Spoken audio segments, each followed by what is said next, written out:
Good results. A considerable portion of the happenings of life comes to us without any direct choosing on our part, and such happenings are generally regarded as having no relation to our will or character, but as appearing fortuitously, as occurring without a cause. Thus one is spoken of as being lucky and another unlucky, the inference being that each has received something which he never earned, never caused. Deeper thought and a clearer insight into life convinces us, however, that nothing appears without a cause, that cause and effect are always related in perfect adjustment and harmony. That being so, every happening directly affecting us is intimately related to our own will and character, is indeed an effect justly related to a cause having its seat in our consciousness. In a word, involuntary happenings of life are the results of our own thoughts and deeds. This, I admit, is not apparent on the surface, but what fundamental law, even in the physical universe, is so apparent? If thought, investigation, and experiment are necessary to the discovery of the principles which relate one material atom to another, even so are they imperative to the perception and understanding of the mode of action which relate one mental condition to another, and such modes, such laws, are known by the right doer, by him who has acquired an understanding mind by the practice of true actions. We reap as we sow. Those things which come to us, though not by our own choosing, are by our own causing. The drunkard did not choose the delirium tremens or insanity which overtook him, but he caused it by his own deeds. In this case the law is plain to all minds, but where it is not so plain, it is none the less true. Within ourselves is the deep-seated cause of all our sufferings, the spring of all our joys. Alter the inner world of thoughts, and the other world of events will cease to bring you sorrow, make the heart pure, and to you all things will be pure, all occurrences happy and in true order. Within yourselves deliverance must be sought. Each man his prison makes. Each hath such lordship as the loftiest one's. Nay, for with powers above, around, below, as with all flesh and whatsoever lives, act maketh joy or woe. Our life is good or bad, enslaved or free, according to its causation in our thoughts, for out of these thoughts spring all our deeds, and from these deeds come equitable results. We cannot seize good results violently, like a thief, and claim and enjoy them, but we can bring them to pass by setting in motion the cause within ourselves. Men strive for money, sigh for happiness, and would gladly possess wisdom, yet fail to secure these things, while they see others to whom these blessings appear to come unbidden. The reason is that they have generated causes which prevent the fulfillment of their wishes and efforts.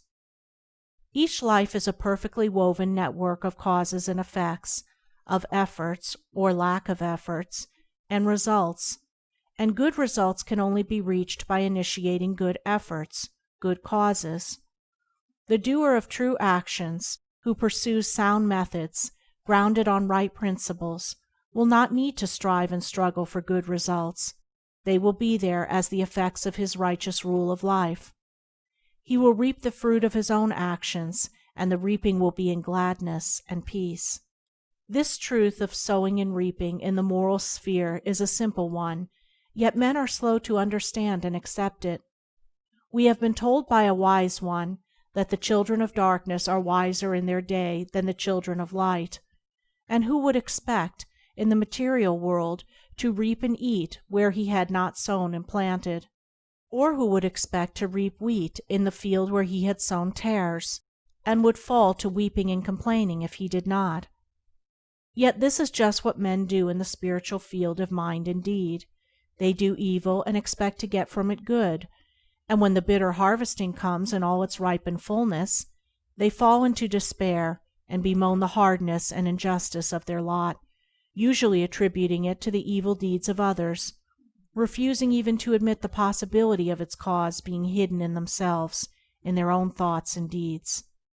The children of light, those who are searching for the fundamental principles of right living, with a view to making themselves into wise and happy beings, must train themselves to observe this law of cause and effect in thought, word, and deed, as implicitly and obediently as the gardener obeys the law of sowing and reaping. He does not even question the law; he recognizes and obeys it. When the wisdom which he instinctively practices in his garden is practiced by men in the garden of their minds, when the law of the sowing of deeds is so fully recognized that it can no longer be doubted or questioned, then it will be just as faithfully followed by the sowing of those actions which will bring about a reaping of happiness and well-being for all.